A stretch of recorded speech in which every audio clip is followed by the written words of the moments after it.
You did the work. You read the books. You saw the truth. There is no separate self. The ego is a kind of illusion. But the voice in your head never got the memo. It's still there, narrating, judging, replaying that thing you said at dinner. And it's wearing you down a little more every single day. For years, I've sat across from people who understand awakening better than almost anyone. They've read every book. They've flown across the world for the retreat, some of them more than once. They can explain perfectly why the self is an illusion.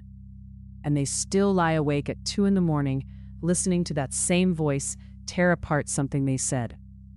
I understand there is no self, one of them told me. So why won't it stop talking? By the end of this, you'll see the one thing every awakened teacher confirms, yet almost never points to directly. If there is truly no self, then that critical voice cannot be self-talk. It cannot be you. And once you see what it actually is, you stop believing it, and it stops running your life. Listen to how clearly the great ones say it. Ramana Maharshi taught that if you try to trace the ego, the one who seems to look out at the world, you find it was never there at all. Nisargadatta wrote that there is no such thing as a person, only a set of limits and conditions we mistake for someone. See that you are not what you have always believed yourself to be. And underneath all of it sits one strange fact. There is watching, but no watcher. There is awareness and no owner of it. No one behind your eyes who is aware. And this isn't only mysticism. The laboratory stumbled into the same thing.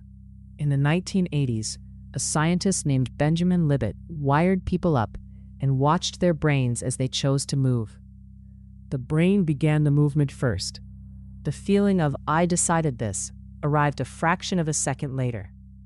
The doer shows up after the deed is already done and takes the credit. The sense of being the one in control is something the mind adds on, a heartbeat too late. So here is the problem, hiding in plain sight. Every teacher, every therapist, every app on your phone calls it self-talk. And that one small word smuggles in an enormous assumption. Nobody stops to ask whether there is really a self in there talking to itself.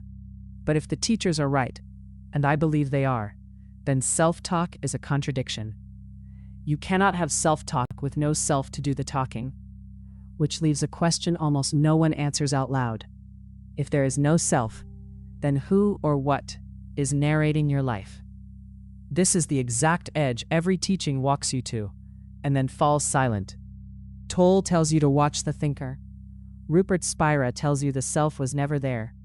But none of them stop, point at the voice, and say plainly what it is. So let me say the simple thing they skip. That voice is a thought. Only a thought. The one that just muttered, "I'm never going to get this right." That was a thought. The one asking right now, "Okay, but what's his actual point?" That one too. You can agree with the whole teaching and still be fused to your own commentary. Because no one ever told you the me voice counts as a thought, exactly like all the others. And once you see where that voice was born, its grip begins to loosen. When children first learn to speak, they talk in 2 very different ways. One is to us, "Hello, Mama. I love you, Dada." In the other, they talk out loud to themselves, about themselves, expecting no reply at all. Piaget called it egocentric speech. And the more stress a child is under, the more of it they do. They are using their own small voice to soothe themselves, to feel safe. Then Vygotsky noticed something. Around 5 or 6 years old, that out-loud self-talk slips underground. It becomes inner speech, the voice in your head that sounds exactly like you. And from that day on, you have been talking to yourself to feel okay. That is where your narrator comes from. It's a survival habit from childhood, still running decades later, long after you needed it. You didn't choose that voice, you inherited it. And this is the part that actually changes something, because it isn't really you. It was never bolted to your identity by nature. It's only wired there by habit, and a habit can be unwired. You can teach the brain to cut the line between who you are and the one doing the narrating. What's left when that line is cut isn't emptiness. It's the first clear taste of who you actually are. Here's how simple it is. Sit with your eyes open and wait for the next thought. Eyes open, on purpose, because this is for real life. For the drive to work, the sink full of dishes. This isn't prayer, and it isn't meditation.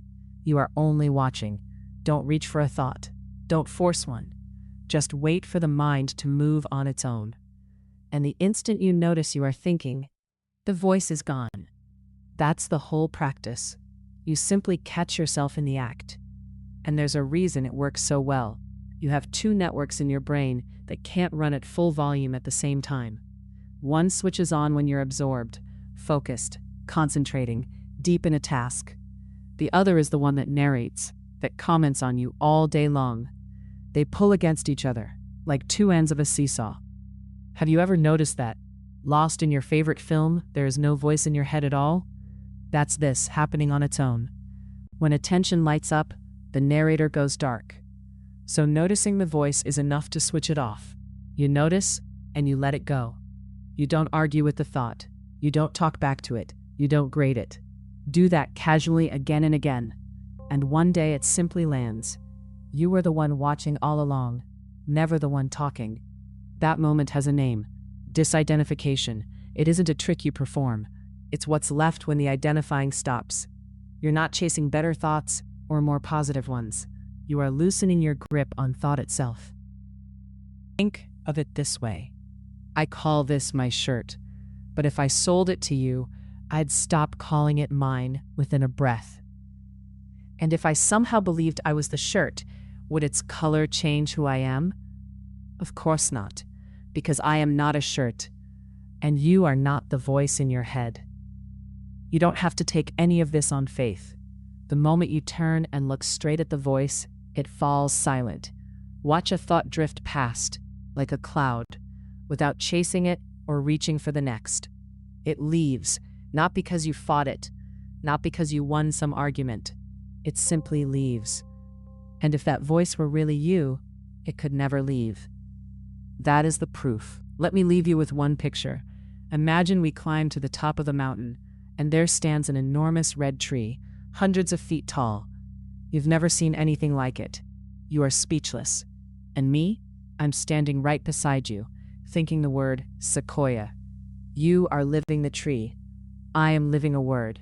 That right there is the human condition. We aren't living our lives.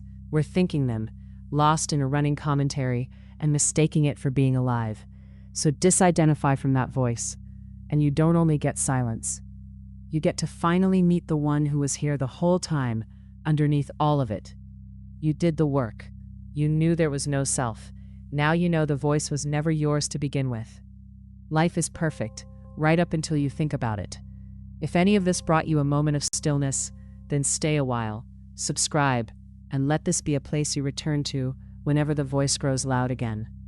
And before you go, I'd love to hear from you. What has the voice in your head been saying to you lately? Take good care of the one who is listening. I'll see you in the next stillness.